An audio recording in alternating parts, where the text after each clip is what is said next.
this story is framed during the period of Industrial Revolution in 18th century that had taken place in England. So now let us go into the story. Now the story quality revolves around the narrator as well as two brothers. They are two German brothers who by profession used to make shoes. So the story revolves around the two German brothers and the narrator. Now, how does the story revolve around these three people? That I will tell you just now. Okay. So the story is about two German shoemakers. Well, what are their names? Their names were Gessler brothers. And this Gessler brother, one was the elder and the another one was the younger. So here in this story, the younger Gessler brother is called Mr. Gessler. So how did the narrator come into contact with these Gessler brothers? That is the point that we need to understand. Here, narrator had a long time acquaintance with the Gessler brothers. What do you mean by the word acquaintance? Acquaintance means had a long time relationship with the Gessler brothers. And these Gessler brothers, they had a shoe shop. Two shops were combined into one. And one day what happened?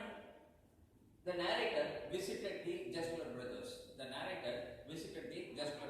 Gessler brothers were known for their quality preparation of shoes. So narrator visited Gessler brother. And why did he visit the Gessler brothers? Because the narrator's father had ordered the narrator to go and have shoes prepared for his father. So that is the reason that the narrator visited Gessler brothers. Now let us look as to how the shop looked like. The Gessler brothers shop, they were combined into one. Two shops were combined into one. And it had a simple board. Though they were quality workers, but they did not exaggerate their quality. And they just advertised themselves in the form of a simple board. Which read Gessler brothers.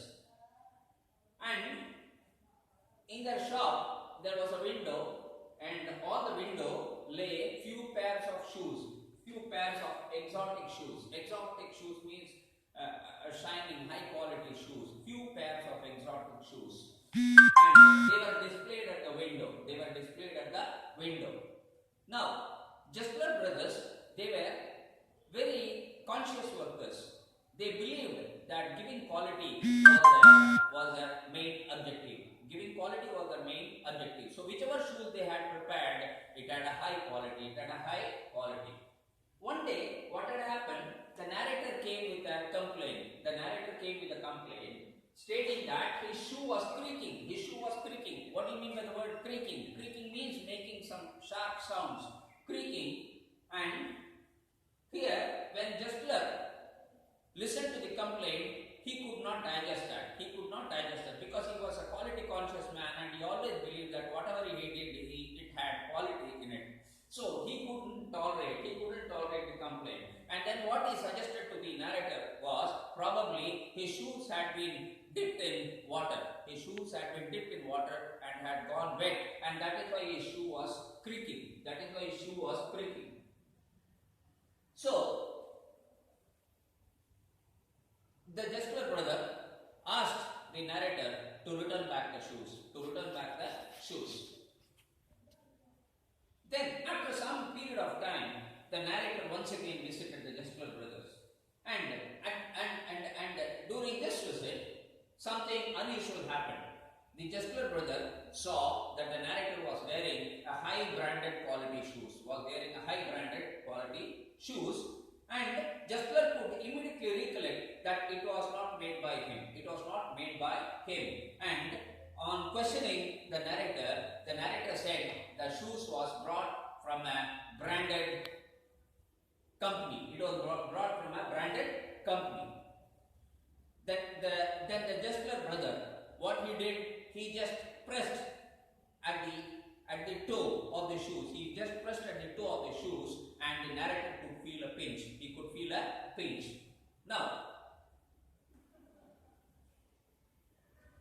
Justler brothers, they were disappointed that the narrator had gone and purchased a shoe from a branded shop and not from their shop.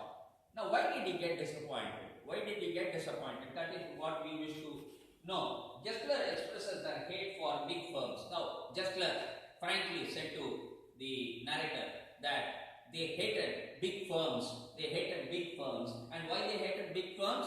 Because he was of the opinion that the big firms, they did not manufacture shoes of high quality. They did not manufacture shoes of high quality. And furthermore, it is only through advertisement. They had given huge advertisements and they had attracted the customers, wherein the poor customers didn't know what quality existed in the shoes manufactured by the big firms. So this was the opinion that the narrator got from the Justler brother. After a few years, the narrator once again returned back to the Justler's shop. And when he returned to the Justler's shop, he was quite disappointed because he heard that the elder Justler brother had died. He had died because of slow starvation. And he died of slow starvation because of one reason, that his shop had been taken over by somebody else. And that a new shop had occupied his place. So he could not tolerate this, and he died of slow starvation.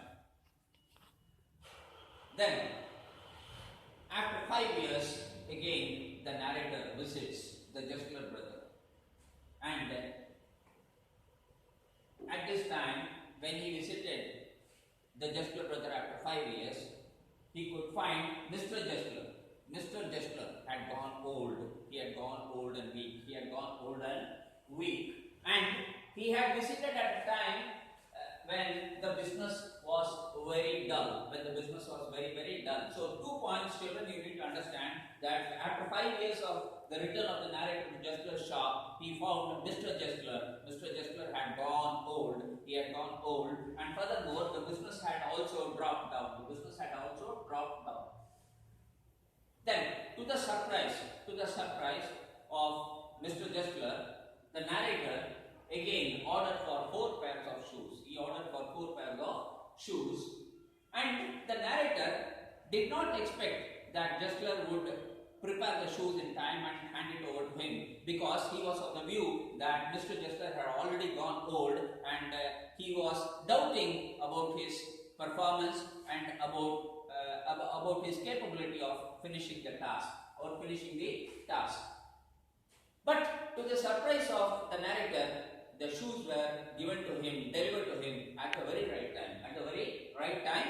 And what is the uniqueness in this was that the same quality existed, and the shoes were delivered to him at the same rate, at the rate which he was buying earlier. Then,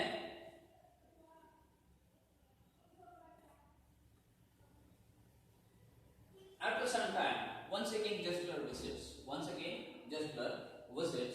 and he finds, to his surprise, he finds that the shop had been taken over by somebody else. Because Mr. Justler also had gone old, and he was not able to prepare any more shoes, and the shop had been taken over by somebody else, and that somebody else who had taken over the shop was now preparing the shoes for the royal family. So, here the narrator was, of course, disappointed. But one thing satisfied the narrator. What was that which satisfied the narrator was that the person who had taken over the shop and who was preparing the shoes for the royal family commented that the shoes prepared by justlers were always of high quality. So, this statement really must have satisfied the narrator. So, this statement not only satisfies the narrator, but it also satisfies the reader. And what does this story, what lesson does this story teach us? That however tough the times may be, but if you are a man with quality, you still can survive the toughest of the toughest times. That is what, children, I learned from this story.